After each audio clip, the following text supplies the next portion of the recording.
Today, we're going to dive into a story that's been woven into the cultural fabric of South Asia for centuries. It's an incredibly powerful folktale, all about love, fate, and just heartbreaking tragedy. This is the story of Sassi Punnu. The whole tale kicks off with this one poetic line, and it immediately sets a tone of destiny. It's basically telling us that everything we're about to see was fated from the very beginning, born from a simple meeting that was going to spark an eternal flame. So, let's set the stage. Our story starts with this fated meeting, where we first meet our characters and witness this powerful, instant connection that really becomes the heart of the entire legend. Okay, so just picture a quiet, tranquil riverbank. This is Sassi's world, a place of calm and peace. We meet her right here, and she has absolutely no idea that her entire life is about to change forever. And boom, right here, the central conflict of our story appears. We meet Pannu. He's a traveler from a distant land who, we quickly find out, is a prince. Sassi is a woman of the river. Her world is simple, it's natural. His is a life of royalty and duty. In every way you can imagine, they are complete opposites. And yet, their connection is immediate and just so deep. Sassi sees right away that background and status, they don't mean a thing when two souls connect like this. The world might see them as different, but their hearts, they're already bound together. But of course, this perfect connection is immediately put to the test. The story shifts from that beautiful, idyllic riverbank to the rigid world of royalty. And this is where the huge conflict between love and duty really starts to take shape. So we leave the natural, flowing world of the river for the gilded, stiff formality of the royal court. And the contrast? Wow, it could not be more stark. This isn't a world of feelings, it's a world of cold obligation and politics. And here it is. His father, the king, delivers a command, not a request. Punnu's life isn't his own.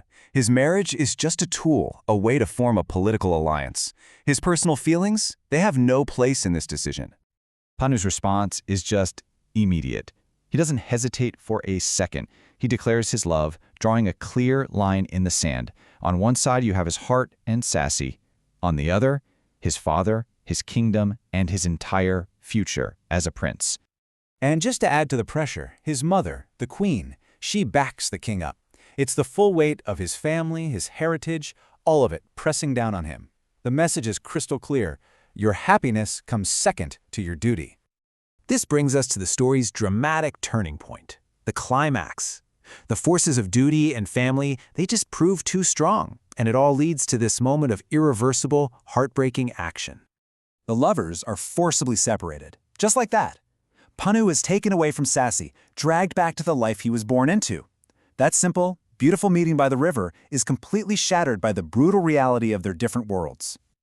As he's being dragged away, Punnu shouts this desperate promise. It's a vow he makes under enormous pressure, a single thread of hope in a moment of pure despair. And this promise, it's going to change everything. But Sassi, she doesn't crumble. Not at all. Instead, her grief turns into this ironclad resolve. Her vow isn't just some hope, it is a declaration. She refuses to be a passive victim of fate. She chooses to challenge it, and that sets her on a truly tragic and epic journey. And now, Sassi's struggle begins. We follow her on this grueling, lonely quest to find Punnu, a journey that takes her across a vast and totally unforgiving wilderness. Her journey becomes this odyssey of suffering. It all starts with that powerful vow, right? And that's what carries her across these burning desert sands, which are really a physical reflection of her internal pain. But as she travels, her hope, which started as this burning fire, begins to flicker against the harsh reality of this endless wasteland. Along the way, she meets an elder who offers these words of encouragement. And this is such a crucial moment because it reinforces a central theme of the story. That love itself is a source of immense, almost supernatural strength. It's the fuel that keeps her going when everything seems lost. And so we arrive at the story's conclusion.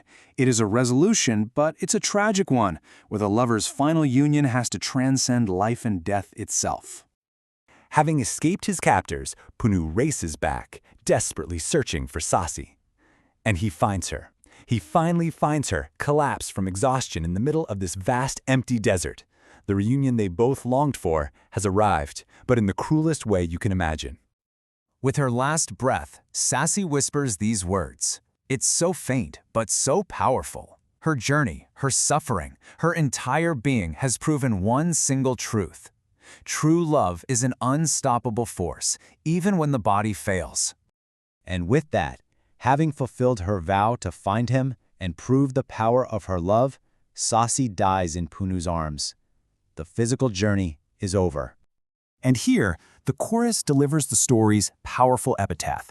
Their physical bodies are gone, but their story, their sacrifice, and the love that drove them, that gets elevated into something timeless. They have become a legend. And that leaves us with one final question to think about. Sassi and Pannu's story, it's one of many tragic love legends, right? Like Romeo and Juliet or Layla and Majnun. So what is it about these stories of sacrifice and loss that makes them timeless? Maybe it's because they speak to a really fundamental human need. That need to believe in a love so powerful it can conquer even death itself.